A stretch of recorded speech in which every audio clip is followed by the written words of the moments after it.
¿Se puede prescindir de esa fuente primaria de generación de energía en estos momentos? Rotundamente no.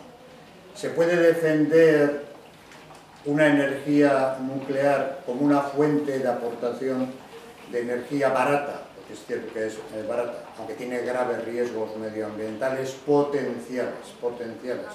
En el futuro se puede defender. Pero ¿se puede prescindir de esa fuente primaria de generación de energía en estos momentos? Rotundamente no. ¿Se puede defender una energía nuclear como una fuente de aportación de energía barata? Porque es cierto que es barata, aunque tiene graves riesgos medioambientales potenciales. En el futuro se puede defender. Pero la energía nuclear plantea graves problemas. Plantea un problema de residuo todavía no suficientemente resueltos. Plantea un problema de costo de las instalaciones y plantea sobre todo el problema de que en estos momentos la sociedad como colectivo difícilmente va a estar sensibilizada a aceptar con naturalidad que a su lado se ponga una planta de energía nuclear.